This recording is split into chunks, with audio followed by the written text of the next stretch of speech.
guys, this is Dormouse03. And I'm Iron Praetorian.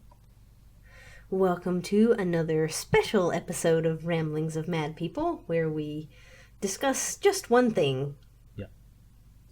And this time it is... Deus Ex Mankind Divided and not Human Revolution, which I nearly said and then realised it was the wrong game.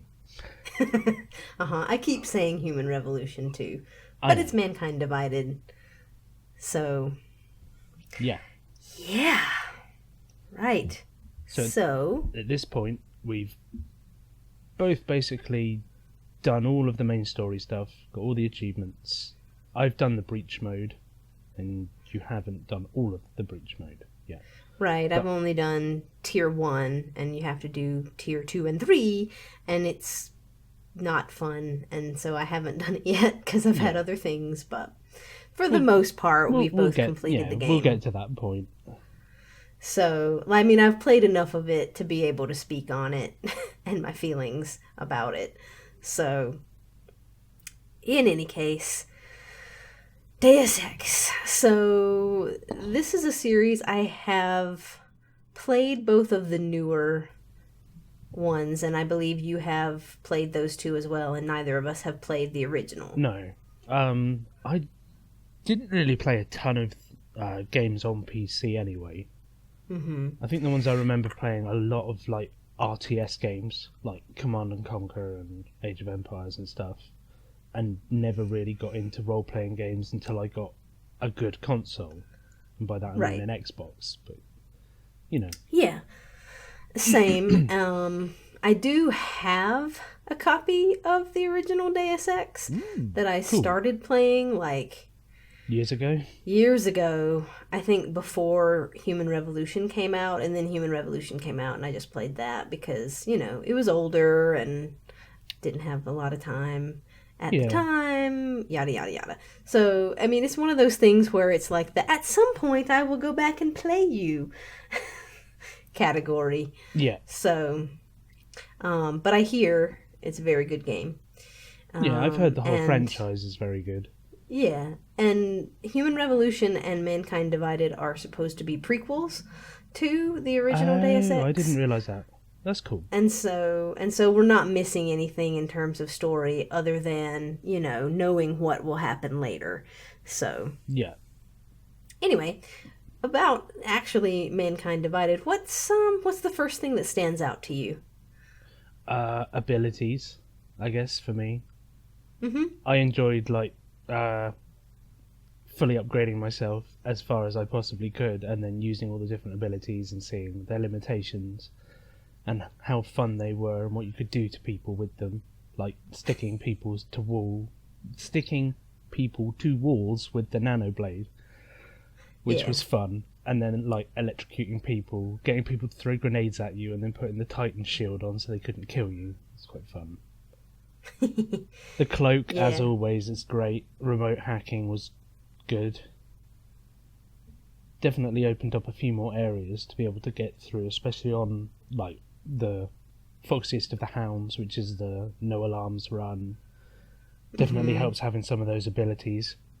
Cloak and remote hacking are a must. So yeah, that for me stands out. I'd say also probably I like the story and the setting as well. Mm-hmm. I think it's a good step on from Human Revolution. Right. Yeah, I think that too. The first thing that came to mind when I was writing down notes for this is that it's just a really good setting. It's super interesting. The premise, the world feels really fleshed out. And it's a way that feels very realistic, I guess. Like if those events had happened in our world, it's probably how people would have reacted to it as well. Yeah, because you would have, you know, some people who either are not able to get that type of technology or are against it for some other reason. And then you have the people who are able to acquire that technology and, you know, feel that that's the way that the world should go. And then you get the ones that get that technology because otherwise they would be dead. or they have like Right. the low base versions of them and are like Mm-hmm. basically treated as second class citizens at this point because they're Right. augmented. Well, because of the events in Human Revolution, and I like how they handled the end of Human Revolution because there was, a pretty significant choice that you made at the end of that game. Well, there You was had wasn't four there? options to choose from. In all honesty, I can't remember all of the options. Yeah, I can't really either. There was one that was like pro augmentations. There was another that was pro naturals, right? Yeah. Pro humans. Then there was And one to then destroy the building that, like, destroy the research station with you in it, right, which is the one I chose right, because I didn't think because that you anyone just should have the power to right, be able to control people in that way. That we should be given right, the choice of finding our own path and not being dictated to by overlords. right. Which is how the like damage was done in the first place. Was somebody just installed a bunch of new augments into the population and then flicked a switch and made them go crazy and turned the normal populace against them. Right, and it that's- was putting those augmentations into people who were that wasn't what they were signing up for. It was like they put them in while they were getting other augments. Yeah, And basically, so it was like secret it was like project. a dormant control switch kind of thing. Yep. Yep. And you also have the choice of whether you get it yourself or not. Mm-hmm. Yeah. Whether you have the procedure. Yeah. So anyway, that seemed like fairly significant at the end of that game. But then, they needed some type of way to make it so that this game isn't the world is not radically different depending on, that choice. And so it's kind of like, no matter what you chose to do there, the world sort of progressed as it did. Yeah. So you still have the factions vying for control of the world. Mm-hmm. And you still have, and because no matter what you chose at the end, the event still happened where the switch got turned on and all the augmented people kind of went crazy and started killing other people and just doing bad things. Yeah. And so now you have the groups who are like, Augs are bad, gotta get them away. And then you have the orgs are basically being treated like inhuman and they're having their rights suppressed and pro-org kind of moving towards terrorism, I guess, against the state because they feel disenfranchised and they feel that they're not being represented and therefore, they want to try and reshape the world. And then you have the people who don't really care and are just kind of using if they have someone who's augmented, then they use them for their advantage, and if they're not, then they don't really care about one way or the other. I think that's the mentality of some of like the gangs, the criminal underworld, and that kind of thing. And then you also have, I think, the augments as master race people who are like pro-aug, this is the way that humanity should function, Advance. and other people are primitive type folks. So it's all a mixed bag of different ideas, ideologies, beliefs, and people that will, use the conflict to their advantage. Right. To make money or to get into a position of power and so on. Mm-hmm. So it feels like something that actually may happen in reality, because I think things like that are not that far-fetched in terms of ability to create those types of things in the future. And it feels very real to how humans would react to it if that were But a it's thing how that happened. humans react to humans now anyway. It will just be transferred on. You're different, therefore I don't like you. You're better than I am, therefore I don't like you. So, really, really cool setting. And I mean, it's similar to Human Revolution, but it's taken kind of up a step because now we have like concentration camp type things that... Yeah, Gollum City. So basically, it's like a city purpose-built to house augmented people, keep them away from the populace, but also stop them from leaving / doing any damage, basically. But then you make them feel suppressed, which leads to other problems.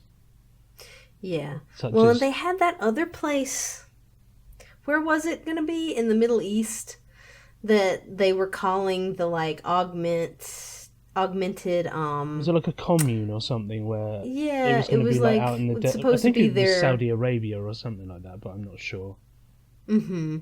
It was supposed to be their like haven or whatnot, but really it seemed like that was also probably just like Gollum City. Yeah. Although maybe a little bit. It was a gilded cage type deal, you know. Yeah.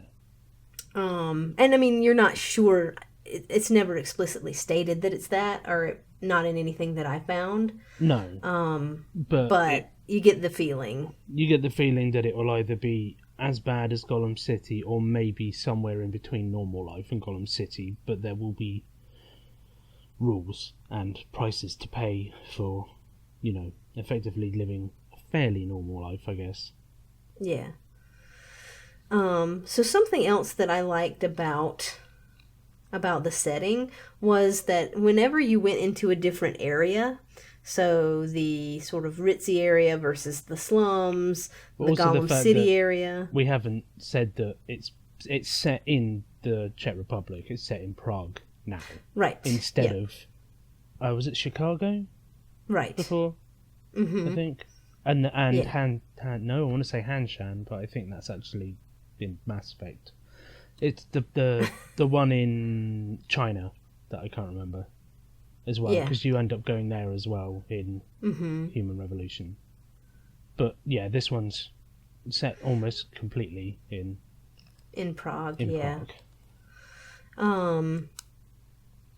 So, but yeah, each place that you go to feels pretty unique and distinct, like its own thing. So when you're in the sort of richer districts, everything's clean and, you know, there are lots of shops and stuff. But then in the sort of lower slummy half, there's a lot more like grunge. And then in Gollum City, it's completely like just shacks on top of shacks. It's like a shanty town, basically, just stacked up on itself. Grime. Yep. People just scraping a life out in the middle of a slum, basically. Yeah, and police kind of brutality being the norm, and that kind of stuff. Basically, you're kept under the thumb of the authorities. Step out of line, and you get put in the cells. Right. And they had one of the touches in that area that I thought was interesting was they had the, what was it, orphanage or childcare center, and they had little things that you could read where people were talking about, you know, do we want to have kids? Yeah, is it a good idea to bring up a child in this area? Mm-hmm. And like being afraid to get pregnant, and because I think you can go into one of the like residential rooms, and there's a couple talking to each other, and you can listen to them. And she's pregnant and talking about like her worries for the future and what kind of life their child's going to have in a place like this, and whether they're going to be able to support it, because it's like for nearly all orgs they need that neuropazine to stop them rejecting their orgs. Yep. Except for our main character, who seems special. Yeah. Well, he is special. He has a special mutation. Yeah. You know, his genetics are mutated, and he has the right combination such that his body does not reject augments. Yeah, so therefore he has quite a number of them and is still perfectly fine. Yep. And he does not have to use neuropozyne. And it was a plot point. That was a major plot point in Human Revolution, because, his girlfriend at the time, Megan, had used his genetic sequence to do something with the research that they were doing. Was it that she found a cure? Like, she found a way to make it so anybody could have orgs without rejecting them, and then they kind of, sat on the information and didn't release it? It was something like that, yeah. Poor old Megan. She just doesn't get the fact that she's working for assholes. Is the problem. No, she does not understand that she's working for people who do not have her altruism, And that came up once again in this game, because there was a little bit where you found out about what she was doing, working with, is it Bob Page? Yeah, it was the company that bought out the company from Human Revolution that your boss was working for. But I can't remember what the company's called. I think it's the Korean company, but I can't remember the name. But it's that guy. Yeah. And and she doesn't really understand that she's being used, and what she's, because she created a cure for the toxin. Orchid. The orchid, yep. The orchid we should probably talk through the story a bit. Yeah, we should talk through the story a bit. So it starts off in an area that's not Prague. It's another Middle Eastern. I think it's Dubai. It's in the UAE, and you're basically going into a separatist, rebel held area that I think it was a hotel that was under construction during the event. So there's a bunch of augmented workers dead everywhere because they kind of went mental and killed each other. Yeah. And it's kind of been closed off, and that's why the faction, I think it's a rebel Arab it's a gang, isn't gang. it? They're doing a weapons sale, and what you're there for is to disrupt the weapons sale, extract your undercover agent, and I think it's because they're dealing illegal augments, and you don't want them on the market, basically. Right. So you go in as Adam Jensen again. Mm-hmm. And as always, you start off with a bunch of augments that are turned on. Yep. And can kind of experience different uses for them. So I think your cloak and stuff, and the jump and punch through walls ability, and yeah, I think pretty much all of the regular augments are fully upgraded. Yeah. At the beginning. To mirror the fact that you've spent your time in Human Revolution upgrading your character. Yep. Yeah, so you progress through that part of the story.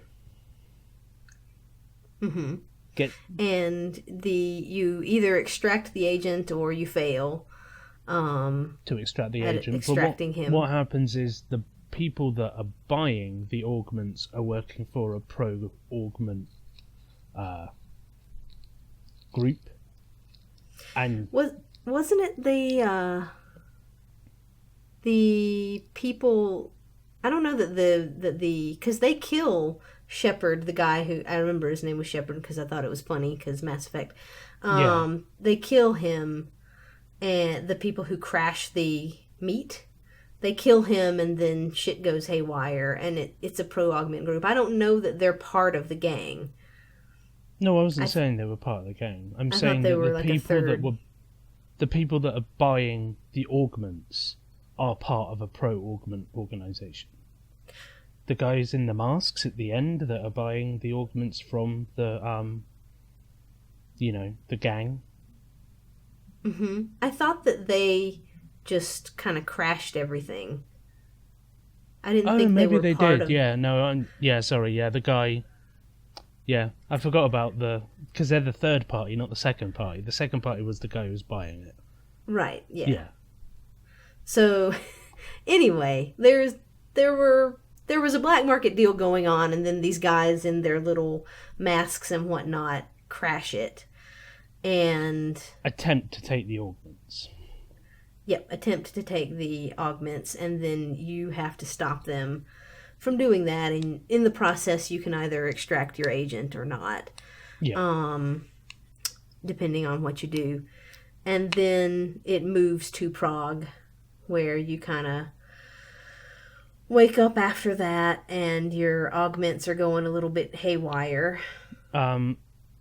You get to Prague, you meet up with a lady who is part of the pro-org movement. Right. And a bomb goes off in the station that you're in, and that's what knocks your augments out. You get damaged in the explosion. That's right. Because it's a part of a terrorist attack. Mm-hmm. And so the whole plot of the thing is set up around figuring out who those mask people were in the beginning, and also, who bombed the station. Yeah. And different parties have different interests in pinning it on certain people. So, some people want to pin it on augments, and some people want to say, no, it wasn't them who did it, and yada, yada, yada. And there are different agendas. Yeah, and you're effectively working for two different groups, and you can give them information depending on who you think is right. Because you're working for Miller and the task service. Yeah, that's your job. That's your official job, but then you're also working sort of on the side for... Yeah. I forget what they're called. Yeah, I do too. This is terrible. It's like we played this... Well, we did play it like a month ago, and that's probably why we've forgotten. But it's like an underground organization that's pro-AUG. Yes. And so that's who the lady that you meet in the train station, her name is Alex. Yeah, and I think she's like Colombian or from Panama, sort of like the top part of South America. Mm-hmm. And so, she's working for them, and so your main points of contact are your boss, Miller, and her, who represents the that organization, who is headed by another guy who I also can't remember what his name is. But he's like the kind of shadow figure in charge of that organization. And he never meets face to face. Well, he's basically set himself up in Gollum City, and I think he's augmented himself, isn't he? He got like damaged in a traffic, like a road traffic accident or something, and he's like half augmented, but I can't remember. Are you talking about the leader in Gollum City? Yeah. Or are you talking about Alex's boss? Oh, Alex's boss is in the guy you meet on the computer. Yeah. Who his face changes to different faces, so you don't know what he looks like. Cypher or something? I'm gonna look through and find out. Yes. So anyway, this is annoying me. I know it's annoying me too. So in any case, that guy, is the like leader of that organization, and you're kind of.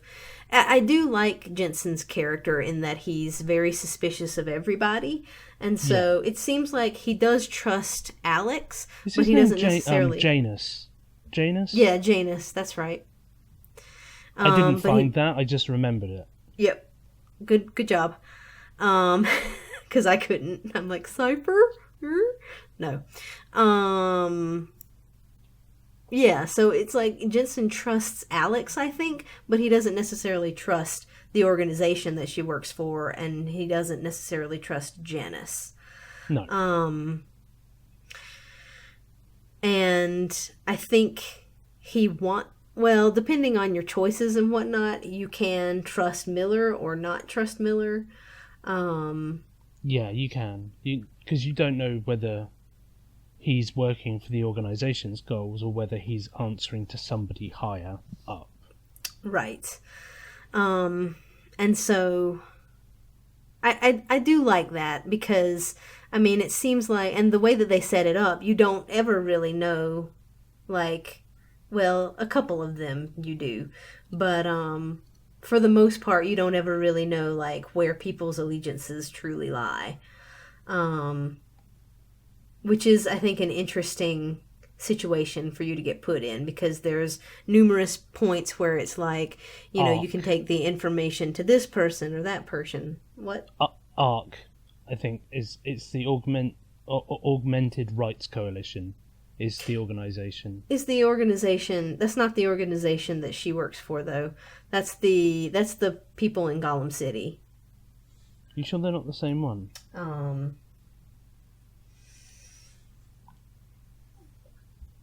Because that's...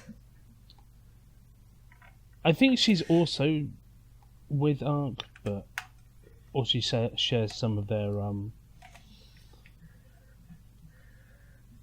Juggernaut Collective. Yes, that's it. Yeah, the trouble with Deus Ex is there's so many different factions that trying to remember all of them, because there's factions within factions.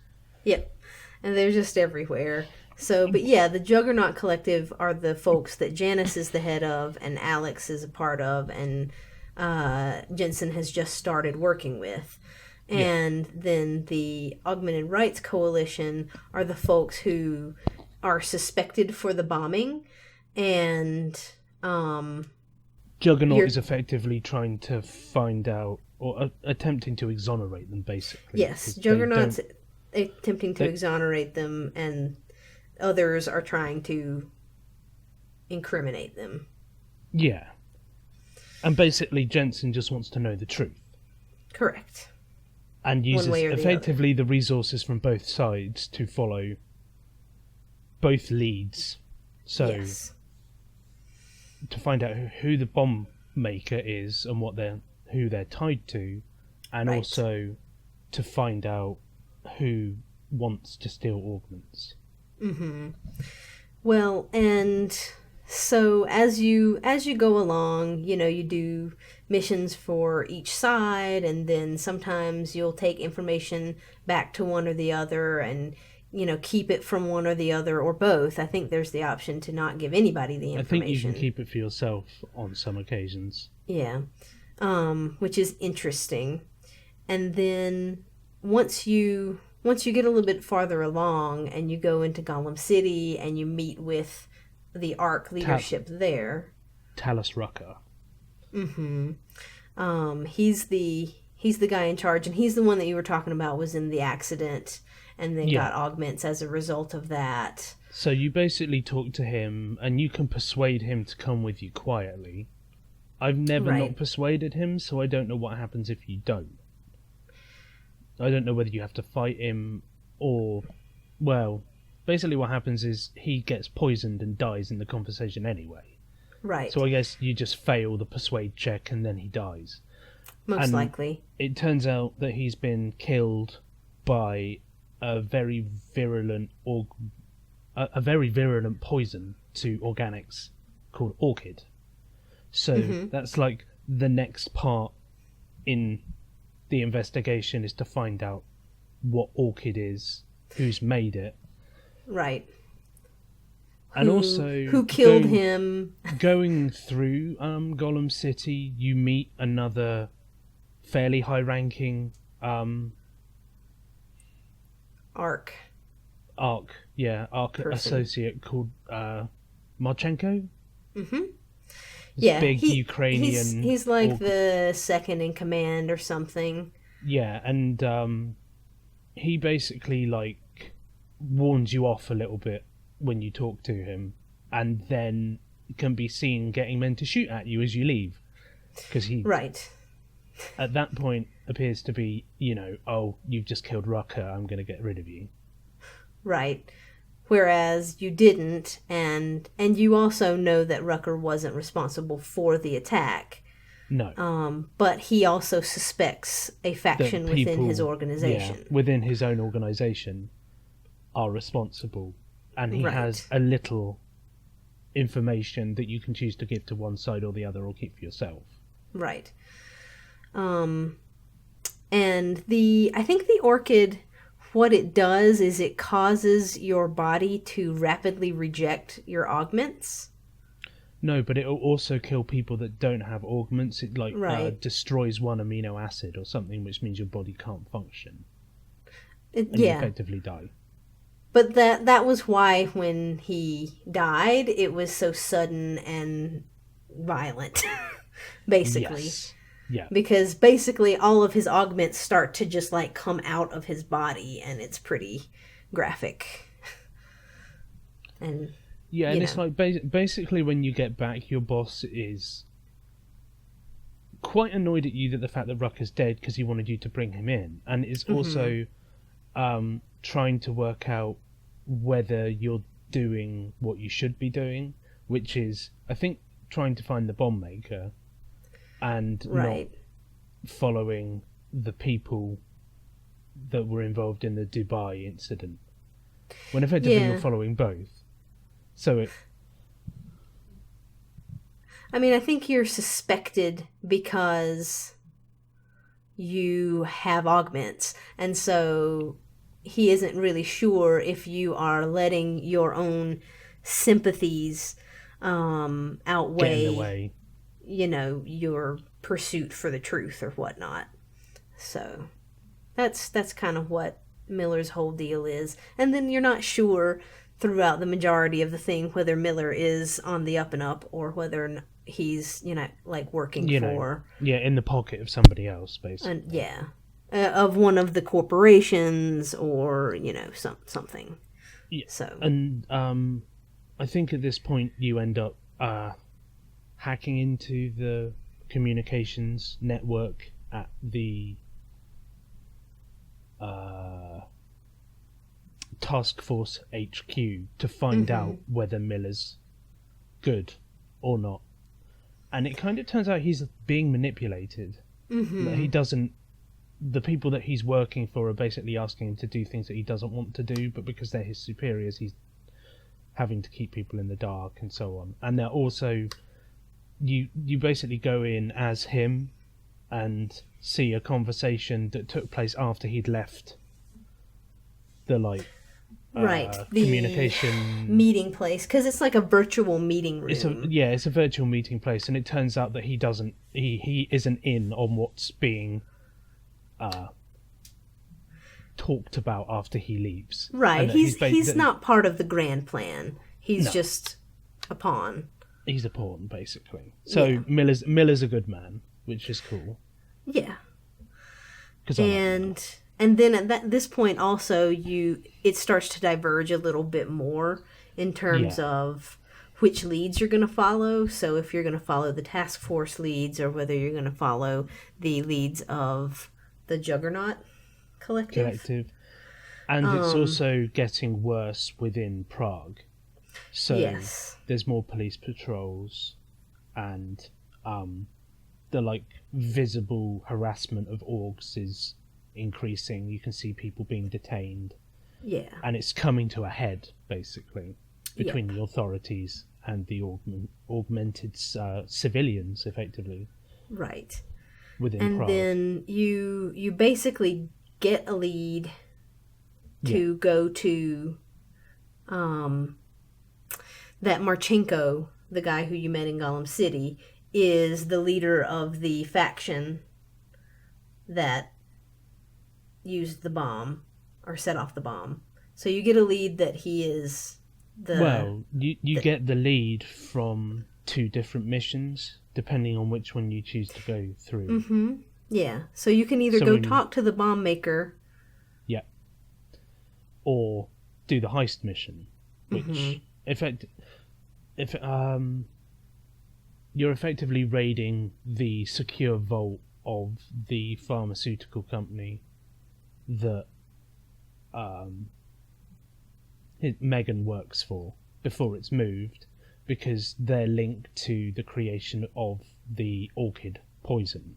Right. So you either find out, who the bomb maker is, or you follow the leads for the orchid poison, and then at the end of those missions, the bomb maker, if she lives, will tell you right where Marchenko is. Or you find the information from the stuff computer that you get from the heist that, but both things basically point you to Marchenko as the person who is responsible for that. Yeah. And I think the bomb heist one is the Juggernaut Collective's story arc bit. Because you have to have Janice to help you hack the computer inside, and they're the ones that are giving you the information. Mm-hmm. And the bomb maker is following your official investigation that you've been tasked with by Miller. Correct. And you can't do both of them. They're mutually exclusive. So, but anyway, I don't know. I thought both of them were interesting.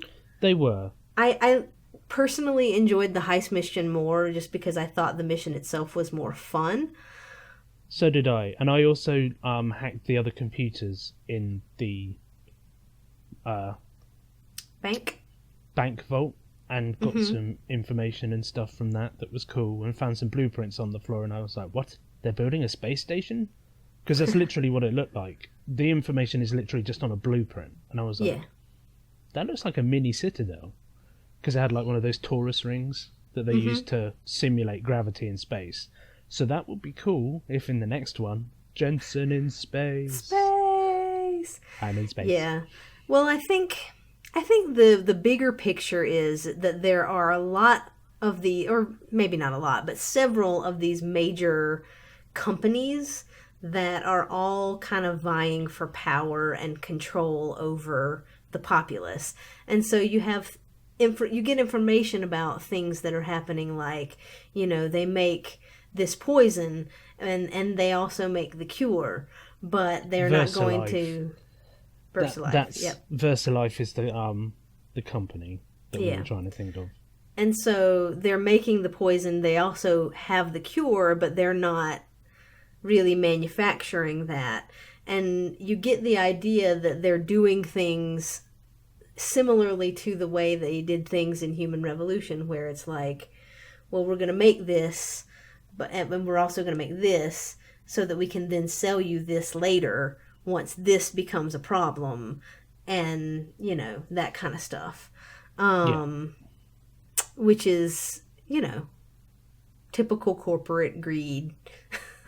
And makes perfect sense that they would do that. Money. You want to control the market, and therefore you introduce something into the market that will cause problems, and then you later introduce something to the market to fix those problems, and then the orchid is like they're introducing through this kind of black market whatever, so that they're not tied to it. But then I imagine once they came out with the cure, then they would be the heroes, who, helped save humanity from this, horrific poison that these augmented separatists or whatever or terrorists are trying to use, or whatever their story would be, however they would spin it. Yeah. So basically we go to the GARM facility next in Switzerland, and find out that Marchenko's there. Jensen gets dosed with the orchid, but survives. Right, because of those superior genes again. No, but I also think the reason he survives is because the orchid is based on his DNA. Right. Because Megan is the person who created it. And she uses Jensen's genetic code for her research on rejection, basically. Yep. So that's probably why he survived. Yep. So you go through the GARM facility, and basically it's all about escaping there, because you were going to try to infiltrate and get information, but they knew you were ambushed. there and you were Yeah, ambushed. you basically you open a door and get knocked out. Yeah. And So you know that Marchenkov knows that you know that he knows that you know. you know that he knows that you know that he knows. Yeah. And you can go to his room there and find out a little bit more information about him. Bell Tower is the company from the first one, I remember now. Yes, Yay! Bell Tower is the mercenary company. Yep. And so he worked for them for a while. And then he disappears for a long time. Then he disappears for a while. He had 10 a family. years or something. And then turns up in Ukraine. Because I think he's Russian, like very pro-Russian to start off with. Right. And then ends up in like Eastern Ukraine. Yeah, and it's kind of unclear exactly what happened to him and how he got recruited into this organization, because the other hitch to the story is that a lot of this is being manipulated by the Illuminati. Who are trying it. Basically, the Illuminati wanted to use augments to control the world and have now decided that that was a bad idea and basically want to wipe augmentation from the slate and start again. Right. Hence, and so turning the entire world against augmentation by forcing actions out of people. Exactly. And so it's like they control the political landscape of sort of people are against Augs and we're going to put them in these camps. And then they also have people who are part of the resistance and who are then doing things that in the end are going to be ultimately bad for augmented people, whether or not they realize that this is what they're being manipulated to do. So they have like certain individuals, let's say certain individuals in the task force, certain individuals in ARC, certain individuals in companies like VersaLife. VersaLife creates Orchid. Orchid is used against the Orgs. The Orgs then get annoyed and are riled up by Marchenkov to then go and attack the normal people, who then get annoyed because they're being attacked by the Orgs, therefore the Orgs are bad, and you suddenly set all the sides against each other and are making a ton of money. Yes, and are basically kind of controlling the way in which the whole situation unfolds. Yeah, because you want the world to be the way you want it to be, and therefore you're controlling all sides. Correct. You're basically like an arms dealer dealing arms to both sides. And so after you escape the GARM facility with a little bit more information than you had, but basically that mission was a failure.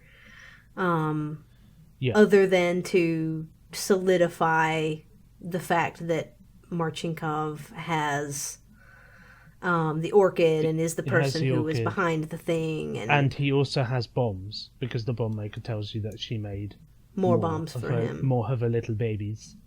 Yeah. And I think you know his target as well at that point, don't you? I believe so. Or either shortly thereafter you find out that he is targeting the summit to bring in laws to consolidate relations between non-augments and augmented. So, like, was it to either remove their rights or to keep their rights? Right. And where is that? I forget. Yeah. Because I think it's in America, isn't it? Yeah, the last couple of missions are in a different location. Let's look real quick. Oh no, it's London. Yeah. It's London. Yeah. Okay. I didn't even need to read that. I was like, oh, it's London. Yeah. So they're having this... Because I was like, yay, Britain again. They're having this London meeting at the there, end of these games. And you go and you're trying to warn them, the like delegates and whatnot. And there's one in particular who is who you meet. But he's basically leading the conference. Mm-hmm. And so the Illuminati or ARC faction wants to dispose of him. Yes, and they really want to dispose of everybody. So because I think what it turns out is he was supposed to be moving towards removing Aug's rights, but then it turns out due to financial difficulties or something that he's changing his mind and will push for the Orgs to keep their rights. Yeah. Or something like that, and they want him removed because he isn't going to do what they thought he was going to do. Right. Is his name Brown? It's something like that. I think so. But anyway, yeah, it's not going the way that the Illuminati want it to go, and therefore Marchenko is there. Yeah, Nathaniel Brown. Yeah. Marchenko is there to destroy them, and he basically, when you get there, you find out that, he's working with the people with the masks and whatnot, right? That they have kind of infiltrated the conference, and have killed a bunch of the security guards, and there's, you find out that there's two separate threats, right? So you have the bomb that's placed that's going to kill civilians. And then you have the orchid that has been put into some of the champagne or some of the... It's been put into the champagne that the Brown has basically, are going to be... the delegates. Yep. And that they'll be drinking. The act that they want to stop is called the Human Restoration Act, and what that entails is it's made by the United Nations, and it calls for the removal and downgrading of all orgs, and if it was enacted, it would require people with mechanical augmentations to have a control chip. So he was pushing to have that pushed through, which aligned with the Illuminati's aims, and then he changes his mind, and that's why they want him dead. It's because he doesn't want that now. Right. And do we know why he changed his mind? I think it's something to do with it's something financial, that maybe a lot of his workforce is augmented, and that he doesn't want to disenfranchise them from his company. Yeah, something like that. It's something like that. It's basic. It's money. It comes down to money. It comes down to money. So you can either stop the bomb, or stop the delegates from drinking the poison, or if you're quick enough and sneaky enough and whatnot, do both things. Yeah. And you can also basically you find out that Marchenko has a kill switch. Yeah.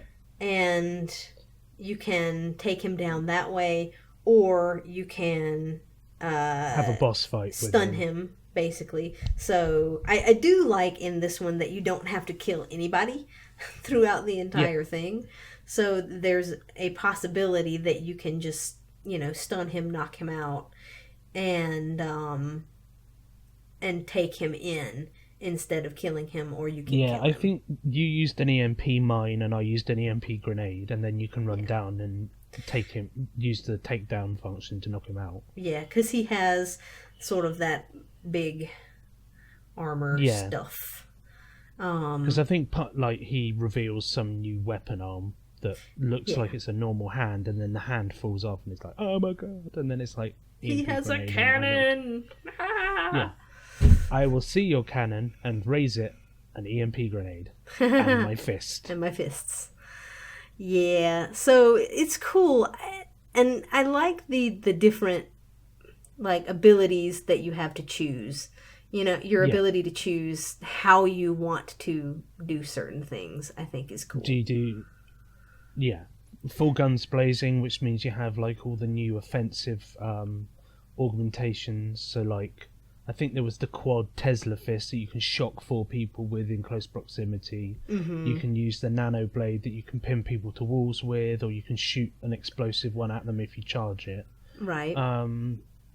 I know there was remote hacking, so you could hack drones and those bipedal walkers that could shoot people. Yeah, you also have the like typhoon ammo, which can That's the either one. And, kill yeah, people or stun them, which is cool. yeah. I'm trying to think of what the other offense. There was the armor skin as well that you could put on that would make you invulnerable for a certain amount of time.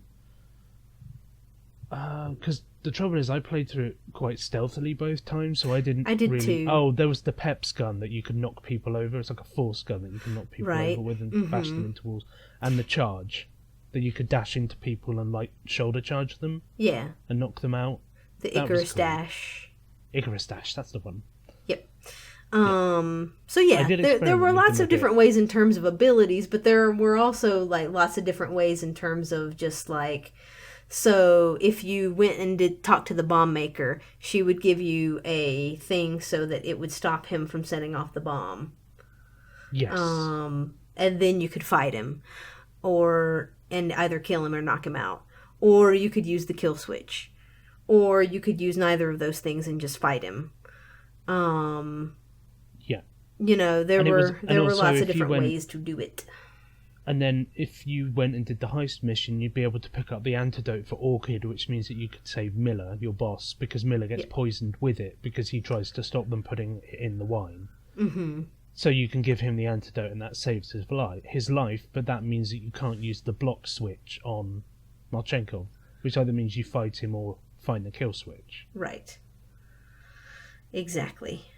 So there's so many different ways to play the game, and you can play like stealthily and go through all the side ducts, because you and I planned different routes for different levels when we were going for the one life on hardest difficulty, and you could basically like stealth through entire areas with 20 people and not even touch the ground. Yeah. Going across lights and through ducts and then onto another light, and then like quickly drop down on the floor and hack a door and go through. The hacking worked really well as well. Yeah. It wasn't too slow. Right. And the thing that you have to be like aware of when you're doing the hacking though is that it doesn't like, it's in real time. So if you're sitting there hacking the thing, they're still doing their patrol routes and they could see you. And like, that's if why they I see was you hacking cloaked the door, and made sure I had enough battery to be cloaked for when I finished. Yep, exactly. So you always cloak and make a safety save before you hack the doors because, Yeah, and also the no deaths run gave you one save, so if you save badly, it's going to be very difficult. Yeah, it was bad. Live. So, and then at the end, so let's just finish up like the main story discussion and whatnot. So at the end, you know, you do what you do, and then you talk to Alex afterward, and you basically tell her like, I want to meet Janice. I want to talk to him face to face and basically gauge what kind of person he is truly. Right, because Jensen is kind of done with following the orders of people who he doesn't know, you know, and doesn't trust. And so you have that, and you have a little conversation that plays out differently depending on what you chose to do. So whether you killed Marchenko or not, and you know, you see a little newscast that, you know, reflects the different choices that you made. So whether the people at the Church of the Machine are dead, or just the way that the ARC people are viewed and that kind of thing. I think they're seen as a terrorist organization no matter what by the end.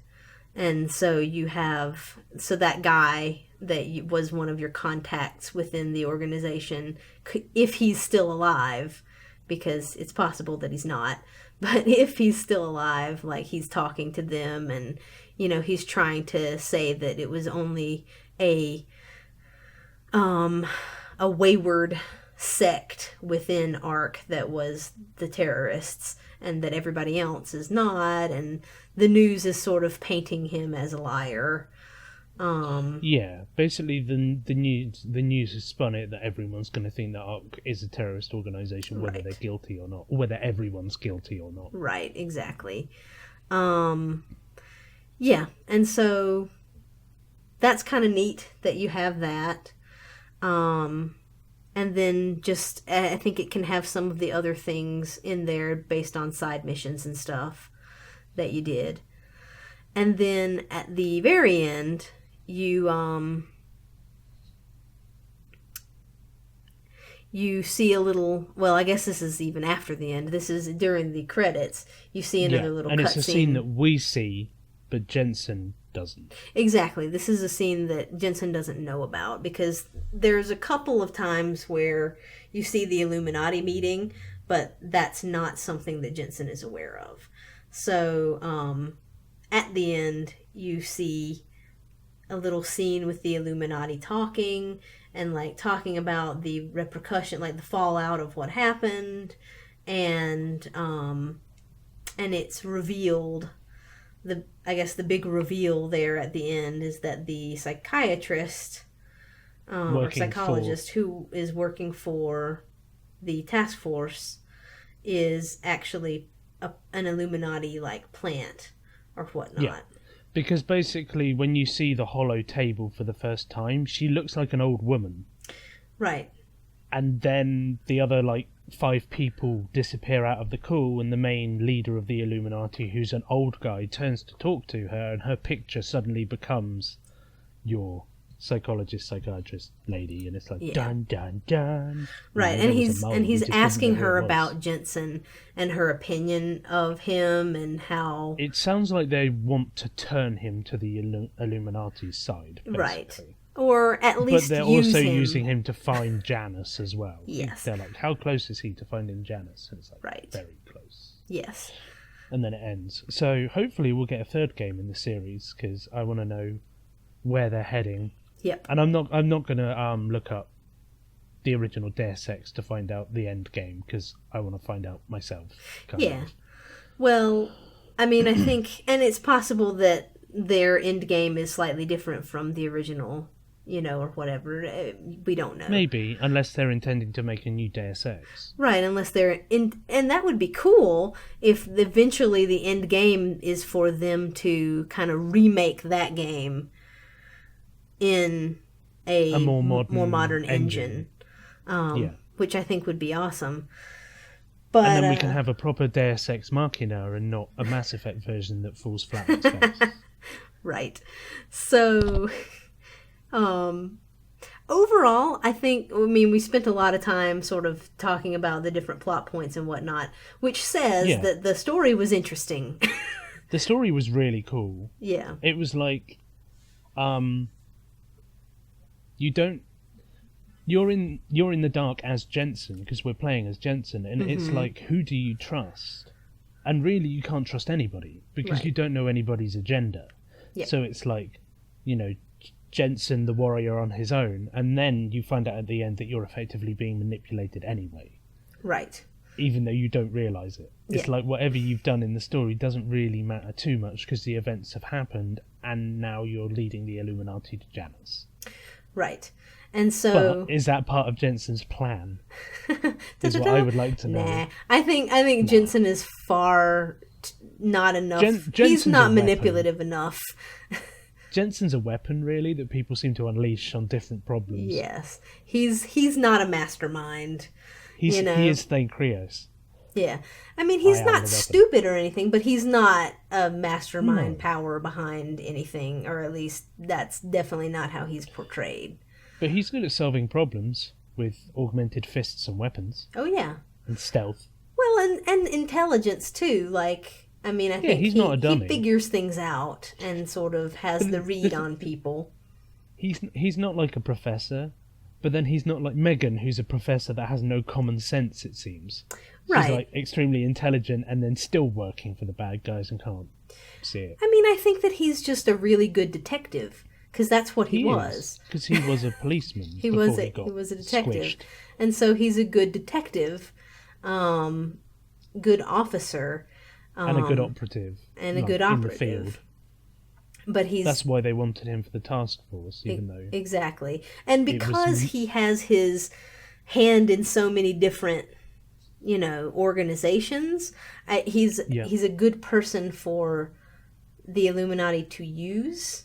Yeah. Because they can get information or control. They can also try and fashion events. Mm-hmm.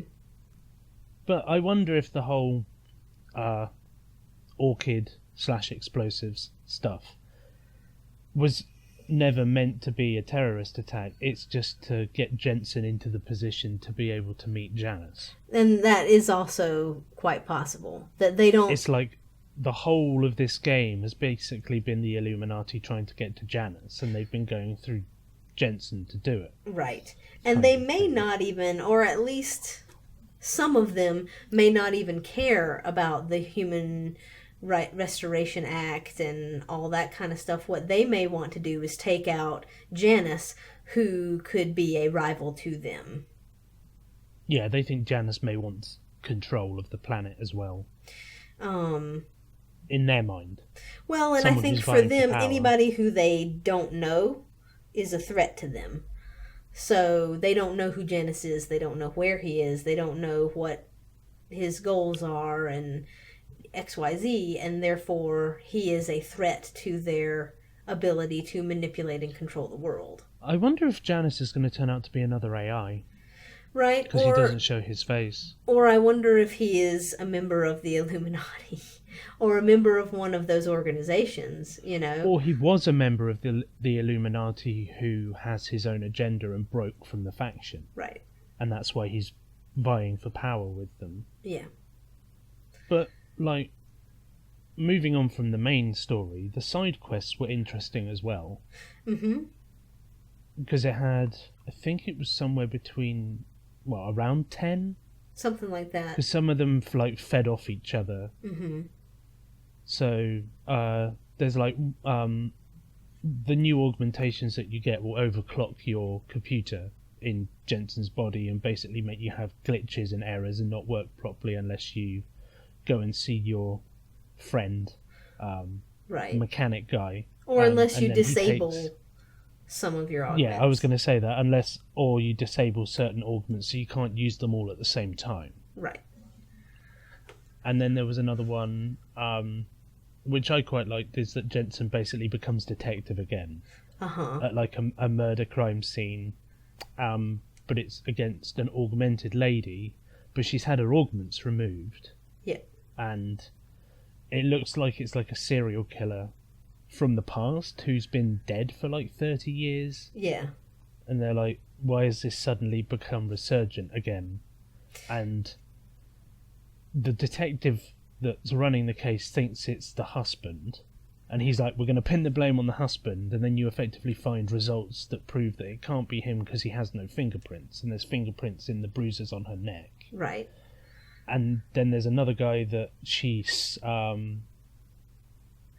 basically published material on discrediting him as like an anti-org because he's been caught with org prostitutes. Right. Well, he's a politician, and so the lady who is dead is like a news reporter, and she had been, putting out negative reports on this politician guy, and so you think that it might be him, but then you find out that it can't be him because he was with some augmented prostitutes, which is ironic, turns out to be funny because, his whole platform is anti-aug, right? Yeah. So you find out that it can't be either one of those two, and so you look into it, and it looks like it's a copycat killing of this, old murder that you said the guy's been dead for a long time. And so that's kind of where it ends at first. In that first section. And then when you come back to it, if you've come to the conclusion that we don't know who it is, you don't pin the blame on either of those two, then you come back and you can find out the real killer, who it turns out has been implanted with the personality of that serial killer from the past. So she's been implanted with a serial killer's personality to try and stabilize her own mental illness, I think. Mm-hmm. It was like social anxiety or something. Yeah. Because you find the doctor that performed the... Mm-hmm. Yeah, and you can either persuade him to tell you the information or hack his computer. Mm-hmm. or is it? No, you find it like an ebook hidden behind a fridge or something, I think. Yeah, some kind of That hidden spot in his apartment. That has information on what they did to try and help her, when really it just sounds like some science experiment gone wrong, in that you don't use the personality traits of a serial killer to implant into somebody's brain, and then you can go down and find her in the sewers and kind of persuade her to...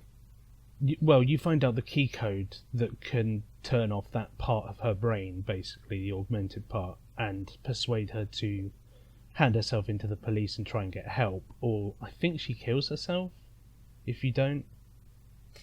Right, or she probably attacks you in Well, I some think she scenario. basically is saying, like, I shouldn't be alive, I can't deal with what I've done. Yeah. Well, because, I mean, basically, you know, you're this person who, you have your own personality and the, you know, what makes you you, and then all of a sudden there's this other personality inside there that's also vying for control, and it's basically like, at the end, I guess it's kind of like whether she genuinely becomes that person, whether she can't live with it, with what she's done, or, you know, whether she... I think she also felt as if she needs that part of her, and that she believes that that's how she thinks, but it's not how she thinks. It's just that part of her augmented brain telling her that she still needs him, right, to be there when she doesn't. Right, like this is you versus this is not you. You know? And then this is us, and gets very complicated. Right. So, I don't know. Yeah, that was a really cool one. I also like, there was one where you tried to get false identity papers for 2 characters, and you could only get them for 1. Then you go and do some mission to help out some conspiracy theorists that the media is tampering with information. Mm-hmm. And it turns out they are. And then they basically get hunted down by the police, but whoever you weren't able to save from the other mission is in the cell next to them, and you can save all 3 and like get them across the city to safety. Yeah. And it's cool because it's like a couple of side missions come together. Mm-hmm. And then there was the one that you do for the gang, the ones for the gangs. Yeah. So you can, when you're in Gollum City, you're supposed to take out this one guy for... Yeah, he says remove him, but he doesn't specify how to remove him. Right. And so you can either kill him or convince him to leave. Yeah, change his name and then when you get back to the city, you get another mission for them to Isn't it get someone's son out of a bad situation by knocking him out, dragging him around the corner and chucking him in a bin? Yeah. So it's one of the... So there's a gang presence in Prague. And the lady who you're going to be doing the favor for is one of the, like, leaders within the gang. She's one of the family. It's like sort of like Georgian mafia, kind of. Yeah. So there's, like, different families or different factions within the gang. Georgia being the country south of Russia, not Georgia in America. Yeah. So it's her son that has joined this other, like, gang leaders group, and she wants you to knock him out and get him out of there because he shouldn't be doing that. Damn it. He's also way in over his head as well. Yeah, because he's a bit of a derp. He's doing. Yeah. And if you get seen, she phones you up and tells you that you've been... She has no idea who you are or what you think you were doing, and that she will never talk to you again. I was like, oh dear, I'll reload the checkpoint at that point. Yep. That never happened to me, I don't think. But that's funny. Well, I stupidly dragged him like the longest distance possible to get to the bin. Well, because it's the little waypoint on the map. I remember doing that. Like, it was unclear where the hell it was. Yeah. So I literally went out of the building, round through the tunnel, through the red light district, and round, and I literally could have dropped out of a window with him instead. Yes. So I knocked out about 23 people with sleep darts because they kept running over to the same body because they're dumb. So they were like, someone's asleep over here, sleep dart. Someone else is asleep over here, sleep dart. Someone else is over here, sleep dart, sleep dart. I'm running out of sleep darts here. It was stupid. There was like a pile of about, 12 gang members all piled up in one corner, and there's me trying to drag a body through them and out the door without being seen by the police. Because I think that was at the point that the curfew was down and that the whole city was under lockdown, or was that before that? I think it was before that. But that district was still red. Yeah. So that was cool. I enjoyed those. There was the one where the cult, right, with Richard the Great. Right, yeah. Or whatnot. Was it Richard? Yeah. Was the guy who was using his hypnosis and augments to... augments to persuade people that they wanted to live in the sewers in a little commune. Right, that it was their utopia or whatnot. When really he was just trying to build a little world for himself. Right, because he hated the world as it was. And, I get hating the world as it is, but tricking people into thinking that the world they're living in is better off is not good. Not the way forward. So there was that. There was the one about the cleaning service, the Swan. Oh, it was some form of drug, wasn't it? That they would drop off in like origami cleaning swans that they left on people's beds and stuff. And it was funny. Is what it was called. Neon. It was trying to work out how to get into the place that was supplying the people with it. And it was like what you had to do was go into this guy's place, then hack his computer, call for the cleaning services, leave, come back, and then find the swan on the bed that would have an address as to where the place was that you needed to go to. Well, and the key card to get in. Yeah, or you did what I did and couldn't get into the place, pulled a dustbin off a wall and then punched a hole in it and went through it that way instead of having to get the key card. Because that's like one of the first abilities I always get is the ability to punch holes in walls because it's funny. Yeah. And I don't think I had that ability at that time, and so I was just like, I was running around the city going, how the hell do I get in this place? Where is this damn key card? I can't hack the terminal. I can't use one of the little multi-tool devices to auto-hack it. What do I do? How do I get in here? There's no vent anywhere.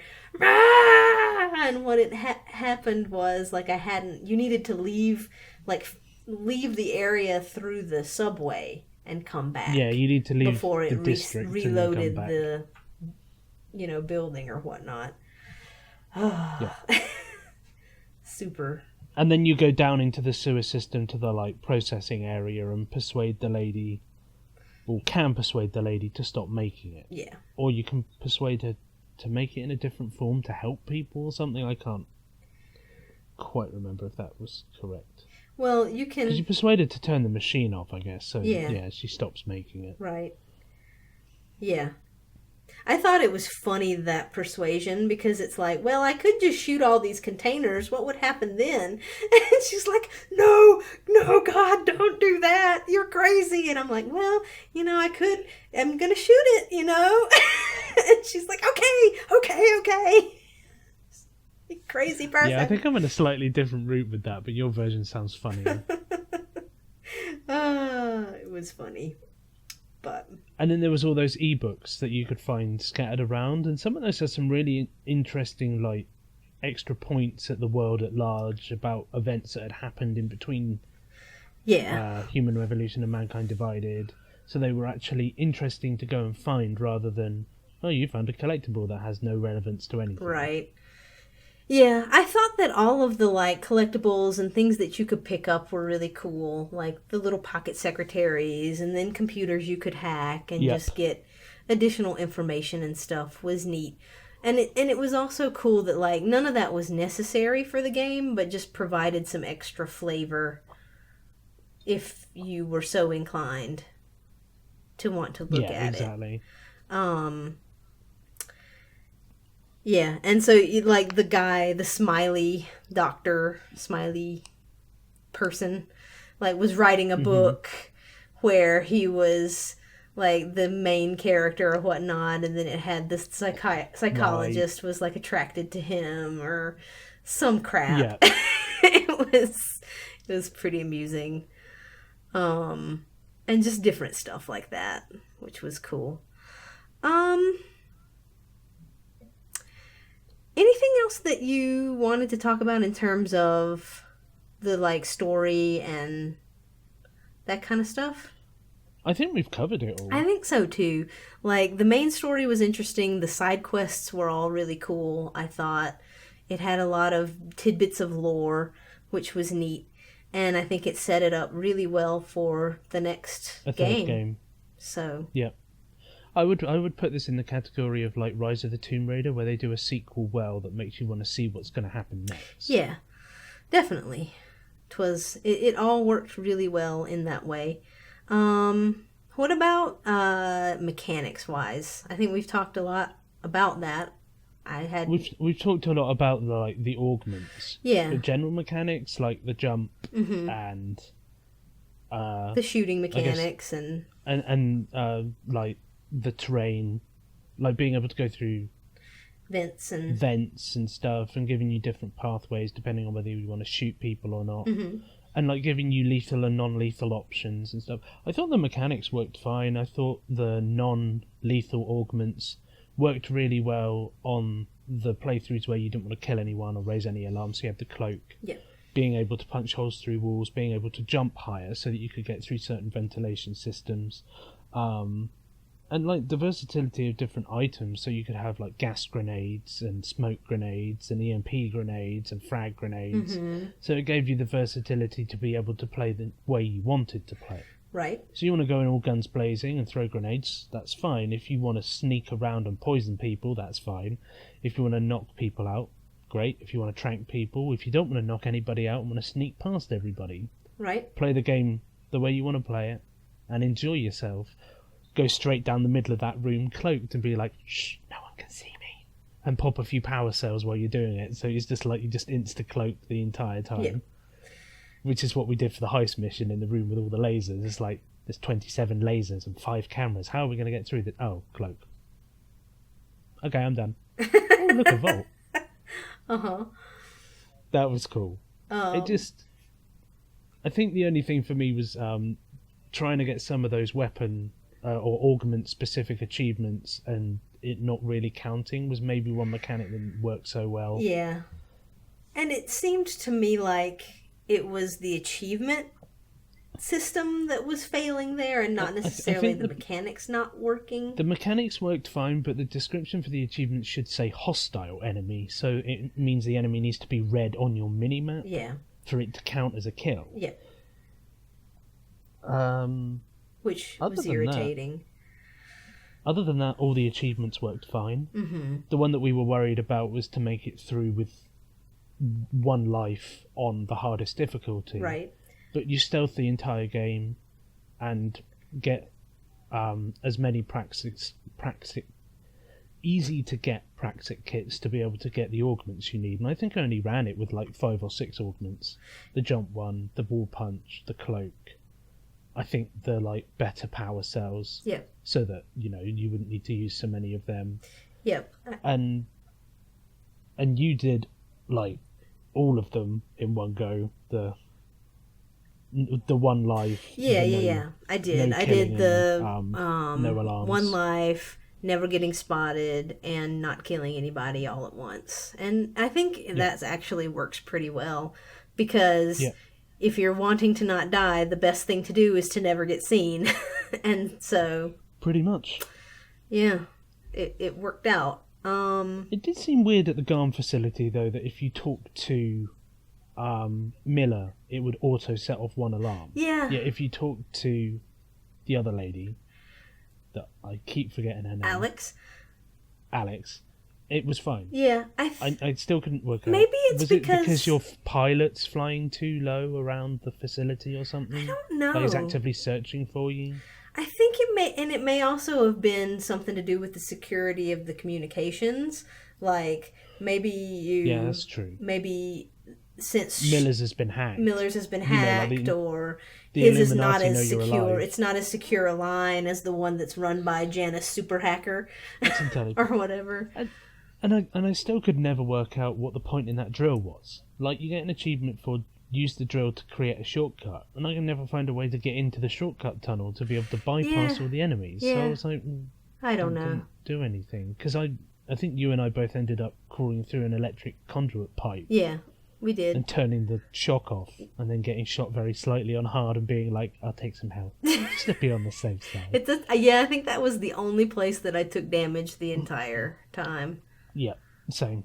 So... I think one of my favourite bits on the hardest difficulty, even though it's one of the scarier bits, is the last room before you find Miller in the kitchen, and you have to knock out 10 or 12 guys without being detected, and you effectively have to do it in one save, because it's like you accidentally knocked someone out and then they got spotted later. Yeah. Then you'd have to be careful that you didn't save it. So there was always like one party guest with glasses that would always see one of my guys, so I had to wait for him to walk down the other end of the room. It was like one of the lower guys that stood next to a sofa. Yeah. But the weird thing is, the sofa was technically too big for me to dive out from behind, knock him out and drag him behind, so I had to knock him out and then drag him round the sofa and put him behind. That's weird, because I did the same one, and I was able to climb over the sofa, knock him out, and pull him over. Yeah, it wouldn't let me. I don't know why, whether he was stood a fraction too far forward. It was weird because I didn't get the prompt to be able to do it, but I could still push the button and do it. I pushed the button, tried and it, didn't do anything. Work. That's no. weird. Yeah. I don't know. There was also the guy that's patrolling that goes in the bathroom. I knocked him out in the bathroom and jammed him in the urinal cubicle right next to another guy who's having a pee, and he didn't see him and didn't hear me at all. I was like, shh. Even though there's a leg hanging out. Yeah. I don't know how he didn't see him. That was cool. Yeah. No, it was. And I bought the double takedown ability specifically for the last two guys having a conversation, because you can use an ability while cloaked. So I was like, do, and knock you both out. Nice. Yeah, I mean, I like the diversity of how you can do stuff. Because, I mean, I'm sure that if you ever look at the things that I've recorded, I probably did some of the things exactly the same way that you did them, but I probably did a lot of stuff really differently. Because I never bought that double takedown, or I never used the double takedown thing. Yeah, I was like, I need to use this somewhere because it looks cool. Yeah. But it looks even cooler when Jensen's invisible and you can't see him knocking them out. Yep. It's just, I like the freedom of playstyle there. I also liked, and I don't think we've mentioned this, that you could swap ammo without going into your menu. Yes. Or whatnot. So, being able to click the thing on and off. Because they gave you armor-piercing rounds, normal rounds, and EMP rounds. So EMP worked best against augmented targets. Yeah, or cameras. Or unarmored drones. Yep. And then armor-piercing was used against bots and heavily armored, police patrol guys. That I attempted to knock out, and they'd just grab your fist and then throw you away. It's like, no. Yeah. Not today. And then normal rounds, because I think you could also put silencers on your weapons, but it would make them do less damage. Right. Which I thought was cool. Yep. because it lowered the velocity, so that is like a proper physical. Yep, I mean that makes total sense. But then exactly. If things got into a situation where now everybody sees you, you could take the silencer off to increase the damage. Or you just pull out that pistol that's full auto and put an entire clip in them in about 3 seconds. Yep. Yep, the versatility of the weapons was good as well. I didn't use the grenade launcher, but I'm sure it would have been fun. Yeah, I didn't use it either. I used the sniper rifle a couple of times. Mm-hmm. And the tranq gun, the stun gun were probably my go-to weapons. The pistol, the shotgun. Yep, the machine pistol or the machine gun. I learned how to use a shotgun in the Crucible on Destiny, so you have to slide around corners and shoot people. Right. So yeah, I think pretty much for the most part all the mechanics worked well. I did have some like trouble with physics when I was trying to like jump up into a vent or something and he wouldn't grab on, so did or he'd I. grab on too high and it's like, Jetson, go in the thing. Jensen, stop it. Go in the hole.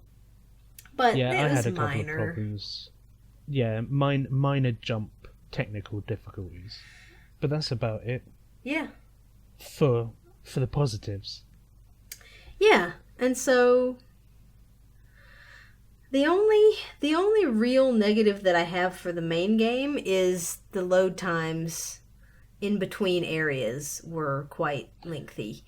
So whenever you had to go between the lower half of Prague, where your apartment was, and where several of the other like little side missions and things were, and the upper part, it had this like sequence where you got onto a train, and that thing lasted. Apart from the curfew, where he physically has to walk down running. The tunnel 'cause there's no I thought that trains. was pretty funny actually, but it takes like 60 to 90 seconds every time you do it, and it's just. The worst ones would be go north, go south, go north, go south, go north, go south. And it pissed me off because you had to use it between north and south. There wasn't a way to, it wasn't connected so that you could just walk in between the north and south. If the city was big enough to warrant it not all being one place. I mean, I guess maybe they couldn't graphically render everything being connected. Because, I mean, the graphics were quite good. So it may just be that they just couldn't render everything as one whole city. But that annoyed me, especially when you are going somewhere and you think you're going to the right place, but then and you've gone to the wrong place, and then you have to go back, and it's like, well, now I've wasted 5 minutes just traveling. Yeah, you could also travel from one station to the other in the north section as well. Never did that. I just ran across the city instead. Because it was faster. Yeah. I think also the thing I didn't like as well was the curfew section of the city, because it's entirely red, which means that the police see you really, really easily, and you just basically had to cloak a lot through that section. So I used up a bunch of bio cells getting across the city. And also, if you were going for a completionist run while doing the no deaths one and no detections and stuff, there's a couple of side missions that send you up and down the city about 7 times when it's under curfew. So the likelihood of you getting spotted would be very high in those situations. So I'm glad that I'd done all the side quests before I did my Foxes to the Hounds achievement. Yeah, it just... But there was one bit, one of the stations has a turret that you had to sneak past every time. I got so annoyed with that thing, I walked behind it, cloaked, picked it up, and moved it and shoved it in a cupboard and shut the door on it so it couldn't see me. And I was like, that's better.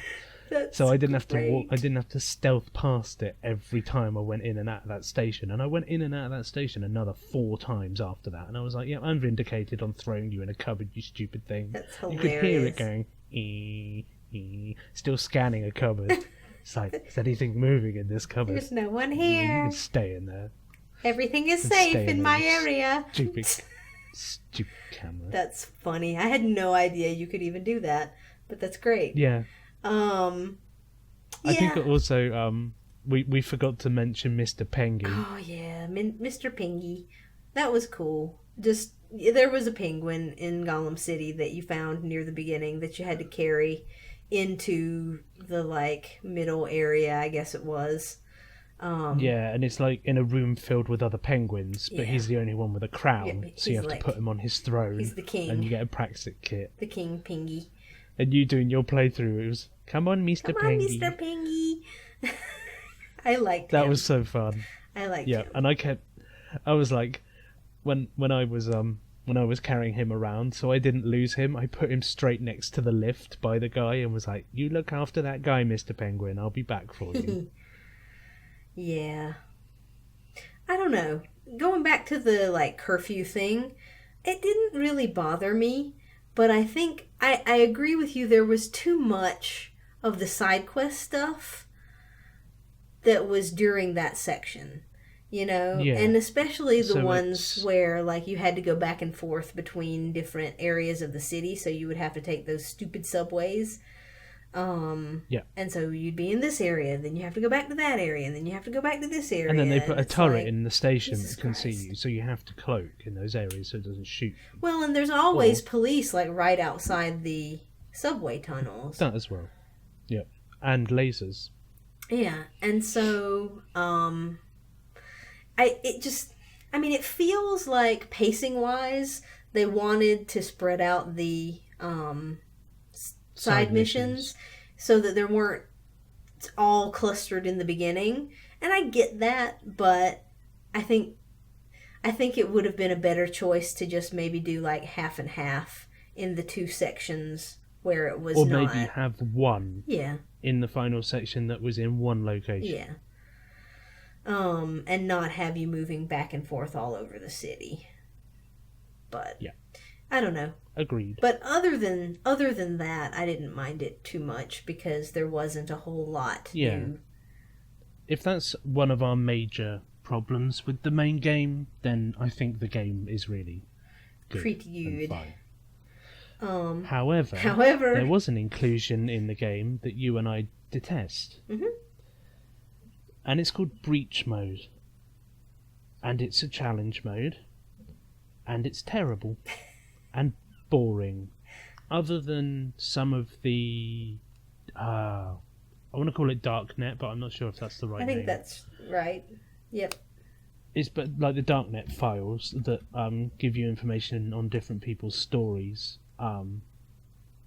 which was cool, but that was the only good point. Basically, it's like computer simulation, and you have to go in and hack stuff. You don't even play as Jensen; you play as some hacker that's working for the Juggernaut Collective, I guess. Mm-hmm. And you have to go in, hack a bunch of nodes, and get out.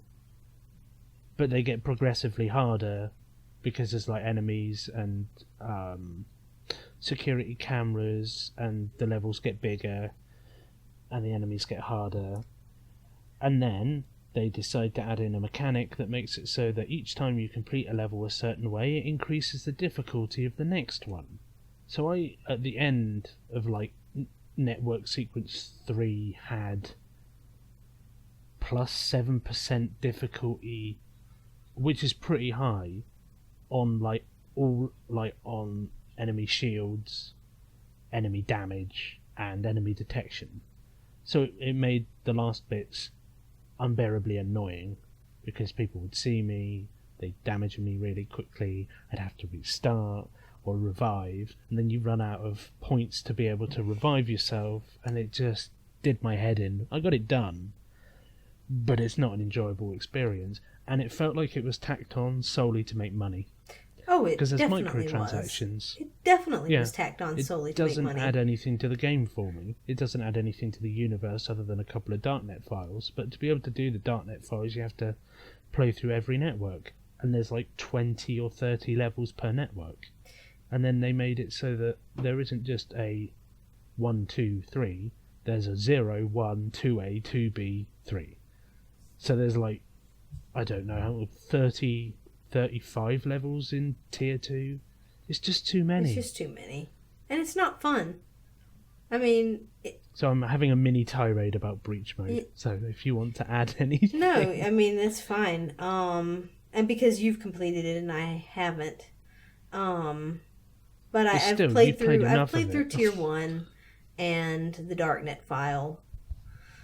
Or one of the Darknet files. And I will agree, like, the Darknet file was kind of interesting, because the one that I think we both did it was about this little girl who was being used in this experiment, and you thought that her parents had thought that she died, but it turned out that she actually hadn't, and she was being held by this facility that was, I guess, still doing research on her or whatnot. And so you get to reunite her with her family, but then later you find out that she dies anyway. But she was able to spend what little time she had with her family. Right. So, I mean, that was kind of interesting. Again, as just sort of a flavor thing about the world, but it's not integral. But the thing is, it's the only interesting thing. Yeah. It's like the only interesting thing to and me. It's a side part of it, not... And also the trouble is like, you have to buy weapons and abilities and with points that you earn from levels. And it's like, if you run out of bullets, then they'll give you like a courtesy pack with like 10 in. Yeah. So then you have to like use them very, very sparingly. Yeah. It's just stupid. Add-on doesn't add to the experience of Deus Ex for me at all. It decreases it. I'm just hoping the DLC is story stuff and that the Breach Mode, whatever they add to it, doesn't have any achievements. Yeah, I hope so too. Because it's the bottom line is that it's not fun. You know? Like, even the shit that they put onto Tomb Raider, where you have to go through and do the score attack things and that kind of...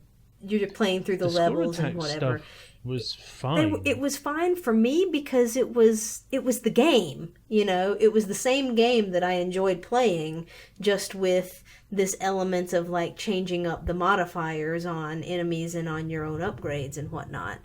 And it was totally doable. And then like the endurance mode stuff made sense in context with Lara Croft being stuck in the wilderness and having to survive. Right. Because that's happened to her before. Right. It just... Those things were, again, in the game because they wanted to be able to sell you microtransactions, but at least it was something that was similar to what you were doing in the main game and didn't feel completely like this separate, tacked-on crap. Yep. That just wasn't fun. It just wasn't fun at all. It was Dormouse City Trials level of bullshit. Yeah. For me. By the end, I was like, please be done. Please not have tier 3B and 3C and 311. Yeah. Just too many of those missions, not fun, and it's just, I mean, the only thing that I have written about it is breach equals blatant money grubbing. That's all it is. Yeah, and also, I was going to say about the DLC release date stuff, but I think the reason why it's so close to the original release, and a mutual friend of ours said that they probably factored in the DLC release date for when they were going to originally release the game in April, which makes sense with it coming out in September. Right. Whereas because the deadline got pushed to August, they suddenly have DLC coming out a month afterwards. Right. And as long as it's story DLC and not more Breach stuff, I'll let them off. But if they bring out Breach stuff, Square Enix, I'm coming for you. Well, 2 of the packs are 2 of the DLCs are supposed to be story. There will be one in like January or February. And then the other thing is supposed to be Breach mode stuff.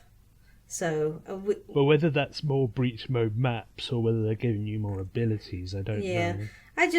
Probably maps. I just hope that it doesn't have achievements on it so that I don't have to do it. That's all. Yep. Do we know if the breach mode stuff is out yet or not, or whether it is? I think it's supposed to be the last piece of DLC that's out. Right. So I need to consider whether I'm going to buy the season pass or whether I'm just going to wait and see. Yeah. Because I'd like the completion back, because the game was good. Yeah. Well, and you did work on the breach stuff, and right now all that's out is the first story thing. Yeah. So I don't know whether not to buy the season pass and buy the DLC separately. Right. Or whether to buy the season pass and just take the hit in the worry that there might be breach mode achievements, and then I'll have to buy them all separately. Yeah. Here's what it says about the season pass. I'm just pulling up what it is listed as. So we have 2 additional story missions. One is System Rift, which is out now, and the other one is called The Criminal Past, which will be early 2017. And it says, then we have the usual assortment of in-game items and rewards. The Assault Pack grants the player a battle rifle with a custom skin, along with a pack of regular ammo and a pack of armor-piercing ammo. You'll also get 4 grenades, 2 EMP, 2 frag, and the chaff augmentation. The Tactical Pack is some stuff with tactical stuff, and you get another augmentation. As well as these 2 packs, the pass comes with 4 Praxis kits that can be used in-game to develop whatever augmentations you wish. So basically you get 4 free augments at the start. Yeah. Augment points. Because I think that's what helped when we did the hardest difficulty on the Mankind Divided. No, wait, maybe I'm thinking of something else. I might be thinking of Bioshock Infinite for some reason. That was another one that if you got DLC, like one of the DLC packs, it would give you 1 each of the elixirs at the start, which made it easier to get all the upgrades. Yeah. So I don't know why I was thinking. So it's basically like you get a couple of packs for the main game. I don't know if those are already available though, or if they're going to come out later. Coming soon. Yeah, I don't know. And either. then some Praxis kits and stuff. And then it says you'll also get some booster packs and chipsets for the breach mode, which doesn't sound like that will add to the breach mode that stuff. doesn't sound like it adds anything. Yeah. So therefore, is the season pass worth it, or just buy the 2? It seems like just buying the 2 story DLCs if you don't want the other stuff. We can also see whether they come on sale. Yeah. Just the packs themselves. Yeah. So that's kind of what it sounds like. So it doesn't really sound like there will be more breach mode stuff that we'll have to do. So that's a positive. Yeah, and I think on a closing note, because I think we've basically covered everything, is that if you're not an achievement hunter like us, then definitely play this game, but don't play the breach. Correct. Unless you like challenge mode or you want to compete with your friends for leaderboard spots. Right. Yeah, I mean, if you like that kind of thing, basically it's kind of like it was mission 8 or 9, the where one you have, where you to, have go to go into the artificial intelligence, into the thing where you go in as Miller's the artificial avatar. environment. Yeah. Yeah. And hack those purple data packet things. Yeah, hack the nodes. Data nodes, that's it. And so it's like similar that, but to the that. levels get progressively harder. Yeah, and they add in stuff like enemies patrolling and turrets, so and it's effectively stuff. like normal troops, turrets, flying drones with guns, heavies. So effectively like the big policemen in battle armor, but they're like, stylized antivirus software. Yeah, versions. computer digity. Snipers. I think there was another. And the little bipedal walking robots. As well. Yeah. I think that's all of them. Yeah. So that's what it is. But they're all it was horrible. shit. Is basically. Yeah, it was a waste of my time, and I'd like Square Enix to refund at least a couple of days of my life, please. Yep. All right. Very cool. So, bottom line, this game was really awesome. Great game. I mean, we've talked about it for an hour and 45 minutes. Yeah. At this point. And we've thoroughly enjoyed the series and long may it continue. Indeed. If the quality remains the same. Exactly. Very good. All right. Well, thanks for listening to us rambling, guys. Let us know what you think about the game and your opinions and stuff, and we'll chat with you in the comments. Goodbye.